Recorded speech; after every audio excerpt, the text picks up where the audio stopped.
Todas as coisas são novas na minha vida, eu não preciso ficar vivendo de passado, eu não preciso ficar me condenando. Isso também é praticar a palavra, porque se você não deixar o Espírito Santo transformar a sua vida, se você não deixar ele te conduzir através das Escrituras, não adianta.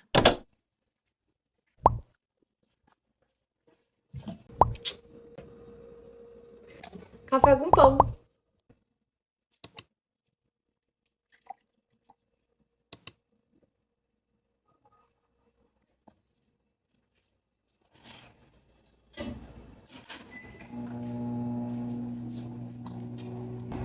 Xícara de aniversário.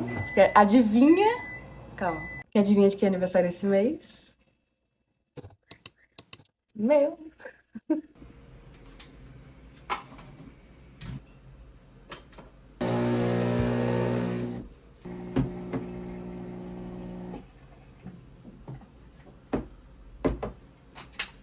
Ela tava aqui, foi pra cá.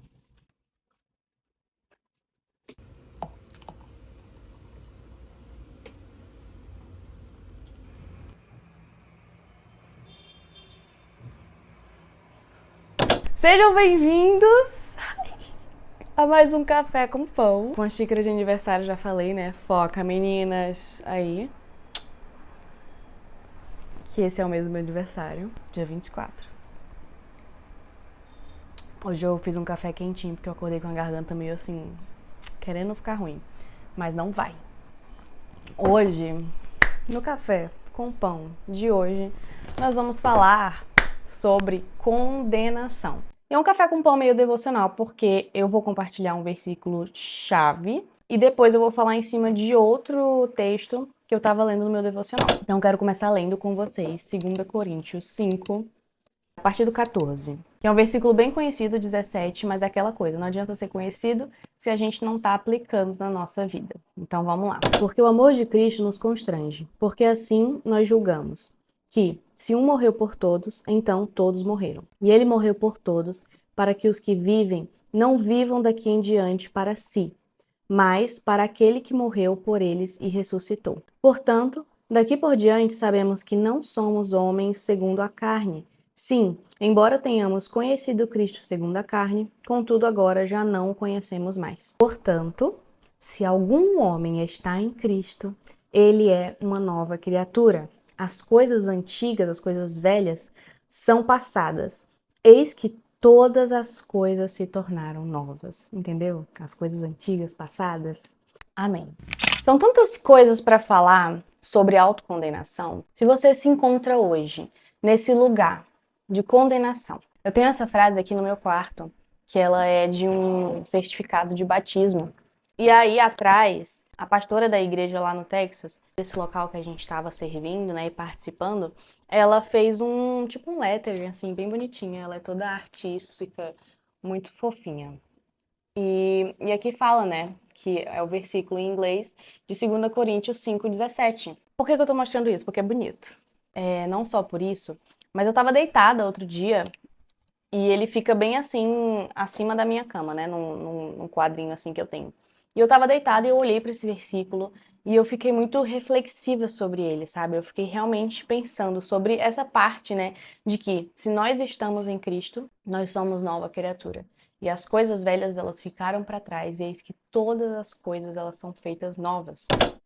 Eu acredito que todo mundo tem dentro de si um crítico, né? Todo mundo tem dentro de si uma pessoa, uma pessoinha ali, que é um mini você, que fica o tempo todo se condenando, fica o tempo todo lembrando as coisas, não o tempo todo necessariamente, mas assim, muitas vezes, né? Repetidamente, lembrando das coisas que você fez de errado, principalmente quando você passou por um processo de conversão e hoje você vive uma nova vida com Deus e você deixou muitas coisas para trás, deixou muitas coisas de lado e começou a ver aquilo como coisas que não são certas, né? Você começa a olhar para as coisas e você fala, por que que eu fiz isso? Como eu pude errar tão feio, né? Eu acho que principalmente se você errou com a consciência que você errou, sabe? Eu vou falar aqui também sobre a história de Paulo, né? E eu acredito que Paulo, ele errava sem a consciência, né? Tanto que as escamas, elas caíram dos olhos dele. Mas muitas vezes a gente está numa vida com Deus, numa caminhada, e em muitos momentos nós estamos em períodos que a gente está ali meio frio no nosso relacionamento com Deus e a gente cai, né, em algum pecado, em algum erro, E a gente fica assim, cara, por que que eu fiz isso? Eu sabia que não era certo. Eu sabia que não era bom pra mim, eu sabia que não iria agradar a Deus, mas mesmo assim eu fiz. E eu me arrependo amargamente disso. O arrependimento, ele é importante. Mas a partir do momento que esse arrependimento, ele vira uma condenação, já passa a ser um erro, né? Já passa a ser algo não saudável para a vida cristã. Aqui fala, né? Aquele que está em Cristo, ele é nova criatura e as coisas antigas elas ficaram para trás porque todas as coisas foram feitas novas pelo sacrifício de Cristo lá na cruz. Então, se nós, mesmo assim, mesmo depois da conversão, mesmo depois do arrependimento, mesmo depois de já ter declarado, Deus, eu me arrependo disso que eu fiz, eu deixo para trás, se eu continuo me condenando, se eu continuo deixando aquilo ter poder sobre a minha vida, estou anulando o sacrifício de Cristo por mim. Sabe, eu estou dizendo que não foi suficiente, que eu ainda assim preciso continuar me condenando, eu preciso continuar me culpando. E não, Deus esqueceu todas as coisas foram feitas novas, você tem que ir pela fé, crer nisso e entender que não é por você, não é pelo seu esforço, não, você não vai conseguir voltar atrás e desfazer o que você fez e se desse, meu Deus, como eu queria, né? Como eu queria desfazer muitas coisas do que eu fiz no passado, mas eu não posso. Tudo que eu posso fazer é pela fé entender e internalizar. Eu estou em Cristo e eu sou nova criatura e todas as coisas elas foram feitas novas. As coisas velhas elas ficam para trás e a gente não precisa ficar lembrando delas, né? A gente teve o nosso momento de arrependimento, entregou aquilo para Deus, dali eu esqueço. Eu não preciso ficar lembrando e relembrando. E claro, essas acusações elas vão vir na nossa mente, mas a gente tem que, quando elas vierem, falar: eu estou em Cristo, eu sou nova criatura, e as coisas velhas, elas se passaram, eis que tudo se fez novo. Eu vou só comentar, porque eu li em Atos 8 e 9, e eu queria falar sobre a história de Paulo. Eu achei muito interessante falar, eu acho que é em Atos 7, eu vou conferir e vou colocar para vocês. Fala sobre a morte de Estevão, e aí no primeiro versículo de Atos 8, eles fazem questão de ressaltar: Paulo estava de acordo com a morte de Estevão. Então, assim, ele faz questão de ressaltar o erro de Paulo, né? Como Paulo perseguia o povo de Deus. No capítulo 9, ele fala sobre o encontro de Paulo com Deus, né? Que para quem não conhece, leia Atos 9, que é quando Paulo ele caiu do cavalo e ele ficou cego e Deus ele veio ali e falou com ele, né? Paulo, por quê? Paulo não, Saulo. Depois ele foi mudou o nome dele para Paulo, né? Saulo, por que que você me persegue? E ali Saulo ficou cego por 3 dias. E depois um homem de Deus foi enviado até ele. Ele fala assim que imediatamente as escamas dos olhos de Paulo caíram e ele voltou a enxergar.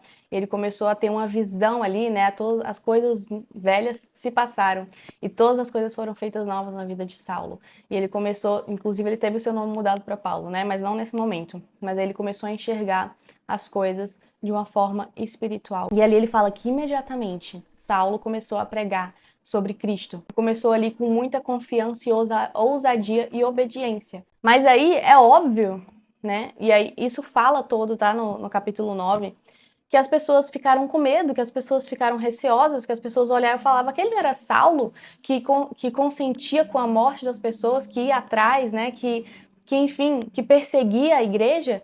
E elas ficavam assustadas, e algumas assustadas, e outras acusando, e outras planejando até matar Saulo.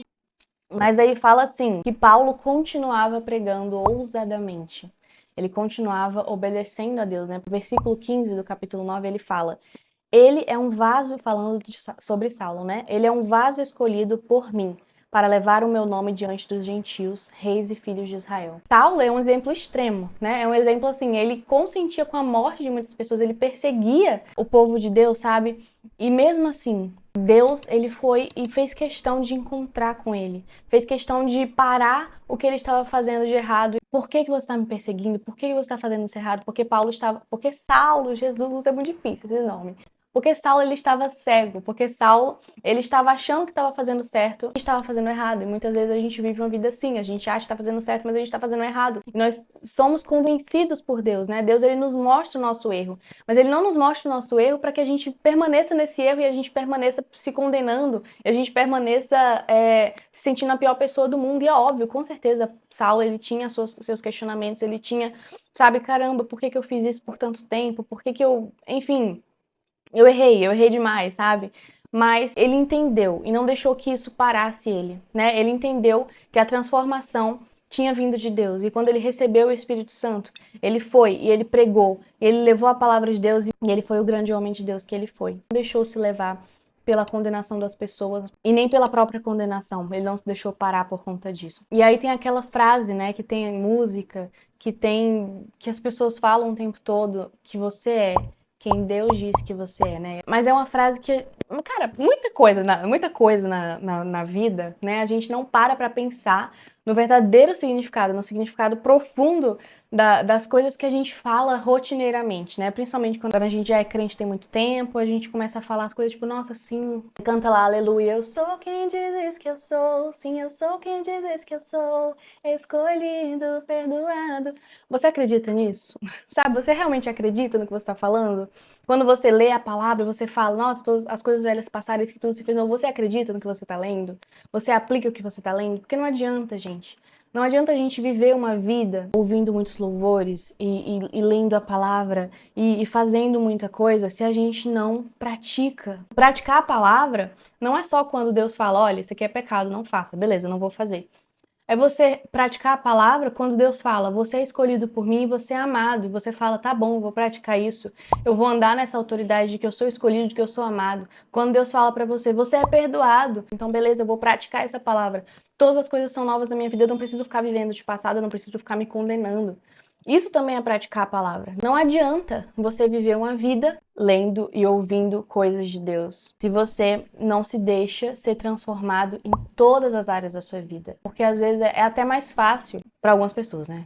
Cada um tem sua dificuldade. Você largar os pecados, você deixar tudo de lado e meu Deus, e tá bom. Mas você não consegue se perdoar. Você não consegue romper, você não consegue deixar as coisas para trás. Então não adianta. Não adianta você ficar dia após dia ali, o tempo, sabe? Ouvindo e lendo, e você não vai estar se enchendo, porque você não está aplicando aquilo. E se você não deixar o Espírito Santo transformar a sua vida, se você não deixar ele te conduzir através das Escrituras, não adianta. Tá bom? Para finalizar, o que Paulo fazia diante das acusações?